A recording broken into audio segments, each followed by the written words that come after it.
안녕하세요 여러분, 디바메이예요. 메이크업하는 디바메이. 제가 좀 화려한 메이크업을 왔죠? 네, 오늘은 메이크업을 못할 것 같아요. 왜냐면 오늘 사건이 좀 설명할 것도 많고 사건 관련된 인물들도 꽤 많아요.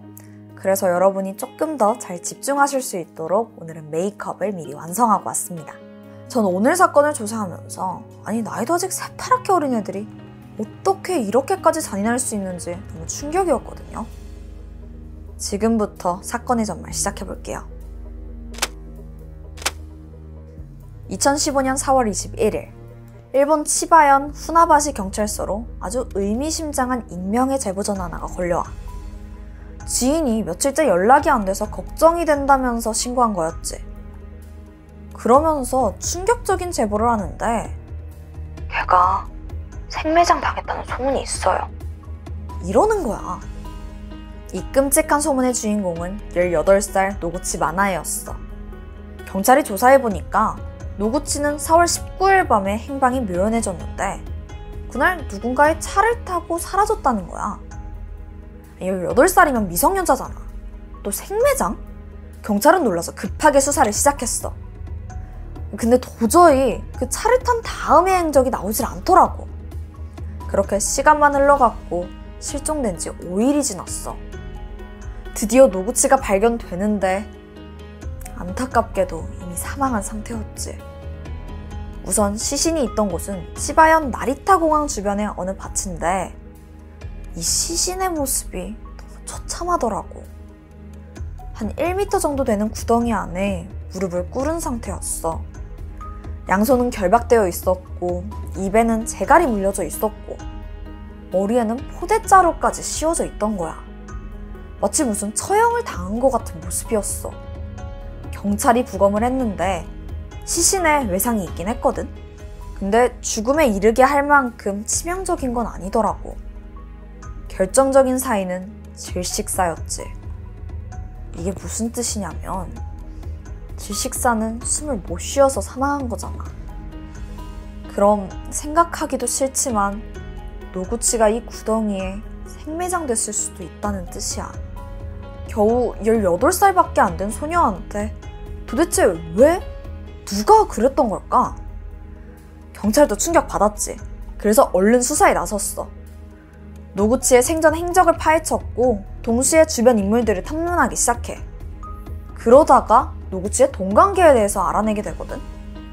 노구치가 지인들한테 여기저기 돈을 빌리고 다녔더라고.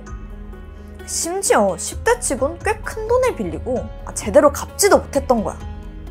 그러니까 친구들 사이에서 평판도 별로 좋지 않았고.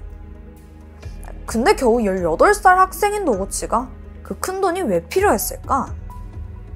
그 이유가 충격적이야. 그동안 노구치는 빌린 돈으로 호스트바에 다니고 있었던 거. 이게 언제부터였는지 알아? 중학교 2학년 때부터야.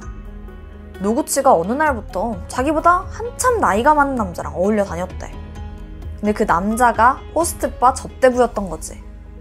안타깝게도 노구치는 그 남자한테 푹 빠졌던 거. 그러다가 결국 그 사람을 보려고 호스트바에 다니기 시작한 거야. 그 남자도 제정신이 아니지. 겨우 18살이던 노구치를 말릴 생각조차 없었던 것 같아. 결국 노구치는 고등학교 1학년 때 자퇴를 해버리고 이후에 완전히 다른 사람이 되어버리지. 머리를 노랗게 탈색했고 입고 다니던 옷은 점점 더 과감해지더라. 그 나이 치고는 좀 화려하고 과하다고 할까? 동네에서조차 모르는 사람이 없었대. 당연히 호스트바도 계속 들락날락했어. 심지어 자기가 좋아하는 호스트를 위해서 한 번에 그 1000만원짜리 샴페인 타워를 결제하기까지 해. 근데 노구치 아직 10대잖아. 그 큰 돈이 도대체 어디서 난 거냐고. 그게 처음엔 친구들한테 돈을 빌렸어. 근데 그것도 한계가 있잖아. 친구들도 뭐 다 학생이니까 돈이 많진 않았던 거지. 결국 노구치는 유흥업소에서 일을 시작해. 근데 업소에서 노구치한테 뭐 신분증이나 학생증이라도 달라고 한 거야. 근데 노구치 미성년자에 또 자퇴해서 학생증도 없었지. 그래서 업소에다가 중학교 학생증을 낼 수밖에 없었어. 근데 이게 안 먹힌 거야. 세상에 이게 안 된대. 그래서 별 수 없이 친구들한테 졸업사진을 빌려서 제출하게 돼. 아니 근데 애초에 이걸로 신분 확인이 되나? 뭐 어쨌든 문제는 노구치가 유흥업소 한 곳에서만 일한 게 아니야. 그러면 매번 사진을 제출해야 되잖아. 그럼 그 수만큼 졸업사진이 필요했겠지? 그래서 자기 동창들한테 연락해서 아예 졸업사진을 빌리기 시작해. 그중 한 명이 중학교 동창 유아사 나루미야. 노구치가 처음엔 졸업앨범 사진만 좀 쓰자더니 점점 돈까지 빌리더라고. 결국엔 100만 원이나 빌리고 심지어 옷까지 뭐 다 빌려가는 거. 근데 노구치가 돈을 안 갚고 나루미랑 연락을 끊게 돼. 나루미 완전 열받지. 그래서 주변에 노구치 아는 친구들한테 막 마구잡이로 험담을 하기 시작했어. 아니 근데 다른 애들 얘기 듣다 보니까 노구치가 자기뿐만 아니라 다른 친구들한테도 그 사진이랑 돈을 빌리고 아예 갚질 않았다는 거야. 사실 처음에 나루미는 당했다, 짜증난다 이 정도였거든. 근데 노구치가 상습적으로 이랬다는 걸 알고는 그 분노가 엄청나게 커져. 막 분통이 터지는 거지. 그러다가 대뜸 내가 아는 조폭 오빠 있는데 얘 손 좀 봐야 될 것 같아 이러더라고. 이게 거풍인가 싶었거든. 아니 진심이었어. 얼마 후 나루미는 동네 불량배 하나를 찾아가는데 20살 먹은 이대 히로키였어. 오빠 돈 안 갚는 친구가 있는데 돈 뺏고 좀 묻어줄래요? 이거 지금 10대들이 하는 대화 맞냐? 근데 여기에 히로키는 또 알겠다면서 선뜻 자기 친구 나카노까지 끌어들이게 돼. 잘 알지도 못하는 애를 죽이자면서 이 3인조 살인단이 된 거지. 노구치 실종되기 전날인 4월 18일 밤, 히로키는 친구한테 사람을 묻을 만한 장소를 알아봐달라고 부탁했어. 그러면서 사람을 죽인 다음에 묻는 게 나을지 아니면 산채로 묻는 게 나을지 이런 구체적인 방법도 모의하는 거야. 친구 나카노도 똑같아. 말리기는커녕 죽이고 나서 묻으면 무거우니까 산채로 묻는 게 낫지 이러는 거야. 자, 여러분 내가 진짜 헷갈릴까봐 잠깐 짚고 가는데 이 두 사람 노구치랑 일면식도 없어. 그냥 아예 모르는 사이거든. 그냥 부탁받아서 이런 생매장을 계획한 거야. 완전 또라이들인 거지. 히로키랑 나카노는 빠르게 움직였어. 근처 마트에 가서 끈이랑 박스 테이프를 샀고 집에선 또 삽을 챙겨오는 거야. 그리고 미리 봐둔 그 한적한 밭에다가 한 1m 깊이의 구덩이를 파기 시작했지. 사건 당일 4월 19일이야. 차 한 대에는 4명이 타고 있었어. 생매장을 제안했던 나루미, 그냥 동네 불량배 히로키랑 나카노, 거기에 나루미의 남자친구였던 17살 A군까지 이렇게 4명이 동행했지. 이날 노구치는 어느 때처럼 호스트바에서 신나게 놀고 자기 친구들이랑 시내의 그 한 호텔로 돌아가더라고. 이걸 나루미 일행이 계속 미행하고 있었지. 잠시 후 노구치가 친구들이랑 호텔에 나서는 순간 차 한 대가 그 앞을 가로막아. 안에선 나루미가 내리더니 막 위협적으로 물었지. 왜 돈 안 갚냐? 연락은 왜 안 받냐? 그때 노구치 옆에 있던 친구에 따르면 노구치가 막 어쩔 줄 몰라 하면서 꽤 당황했대. 그래서 일단 자리를 피하려고 했어. 근데 나루미가 지들이랑 좀 같이 가야겠다면서 노구치를 거칠게 차에 태우게 돼. 이게 친구가 본 노구치의 마지막 모습이었던 거야. 한편 노구치를 납치한 차 안에서는 나루미가 계속 돈 언제 갚냐고 추궁해와. 그러면서 점점 분위기가 험악해지기 시작했지. 갑자기 노구치의 핸드폰을 빼앗더니 배터리를 분리해버리는 거야.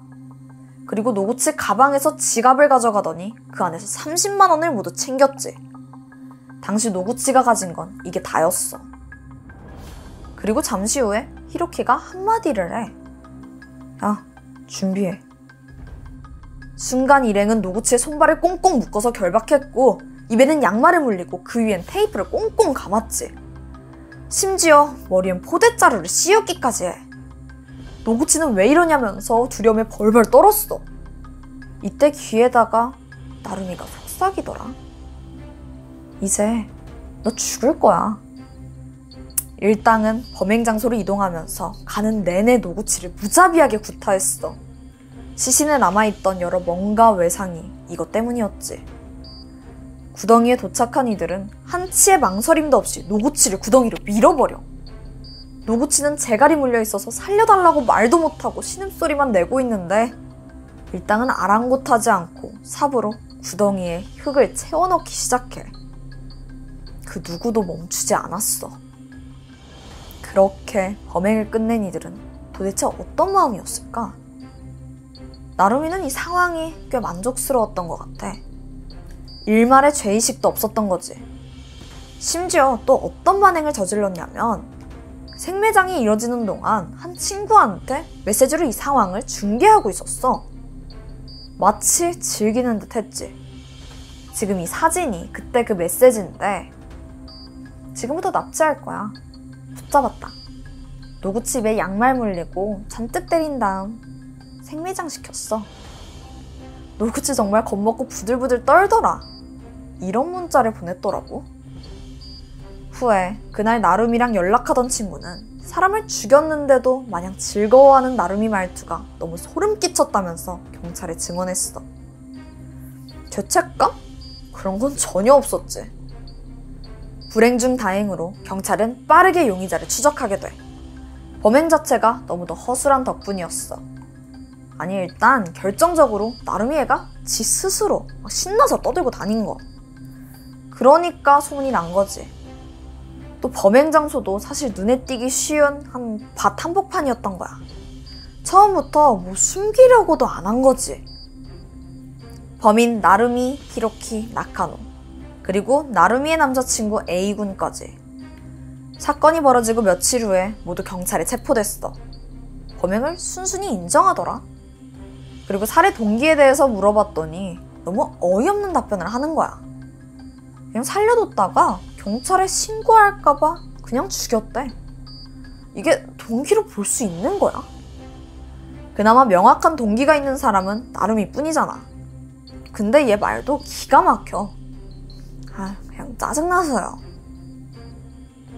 짜증난다고 사람을 생매장하냐?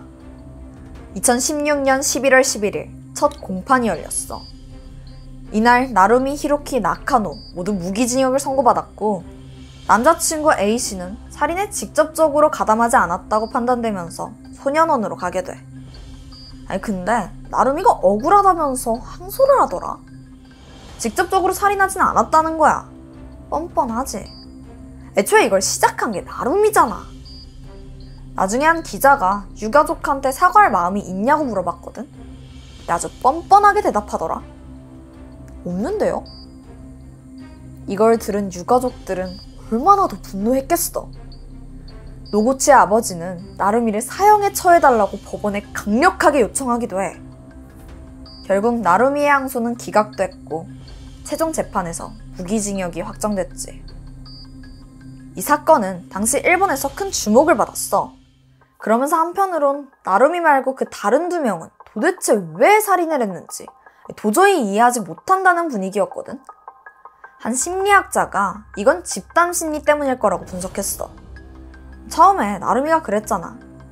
돈 안 갚는 친구 있는데 돈 뺏고 땅에 묻어버릴까? 이게 마치 애들 사이에선 그냥 뭐 장난? 일탈? 이 정도라고 생각했던 거지. 어느덧 그 말에 홀린 듯 충실해져서 진짜 살인을 하고 있었다는 거. 한편으론 생매장이라는 것 자체가 살인이라기보단 그냥 놀이처럼 여겨졌을 거라는 추측도 있어. 근데 생매장 자체가 너무 끔찍하잖아. 잔인하고. 그걸 어떻게 놀이처럼 가볍게 여길 수가 있어. 근데 이 사건이 일본에서 한 가지 큰 획을 긋게는 돼. 당시 가해자 나루미는 18살이잖아. 그런 미성년자인데도 무기징역이 내려진 거야. 이건 일본 최초의 사례로 기록됐어. 어쩌면 소년범죄가 판을 치는 일본에서 이제 니들도 피해갈 수 없을 거다 라는 강력한 메시지를 주는 그런 판결이라고 볼 수 있지. 그래, 범죄를 저지른 그런 사람들한테는 그에 맞는 합당한 처벌이 내려지는 게 정의잖아. 그게 맞지? 참고로 2022년 4월 기준으로 일본의 성인 기준 연령이 바뀌었어. 원래는 만 20세부터가 성인인데 이제는 만 18세부터가 성인이래. 그러면서 특정 소년이라는 기준이 새롭게 생겨났거든. 이게 갓 성인이 된 18살과 19살 범죄자들을 말하는 건데, 그니까 17살 아이들은 범죄를 저질러도 가장재판소로 가거든. 근데 이 특정 소년들은 성인과 가까운 거의 중형을 선고받을 수 있다는 거야. 얼굴이랑 또 실명도 공개될 수 있고. 몇몇은 오늘 소개한 이 생매장 사건이 법 개정에 결정적인 영향을 끼쳤다고도 해. 근데 중요한 건 우리도 그 촉법소년, 또 소년재판 이런 거 얘기할 때 또 예를 드는 게 일본이거든. 가깝지만 먼 이 일본에서도 이렇게 기준이 엄격해졌다면 우리나라도 곧 머지않았다고 생각해. 난 나이에 상관없이 저지른 죄에 따라서 그냥 제대로 벌을 받는 그런 합리적인 사회가 되길 바랄 뿐이야. 오늘 내가 준비한 스토리는 여기까지야. 그럼 난 다음에 또 새로운 스토리로 찾아올게. 그럼 우리 또 만나자. 안녕.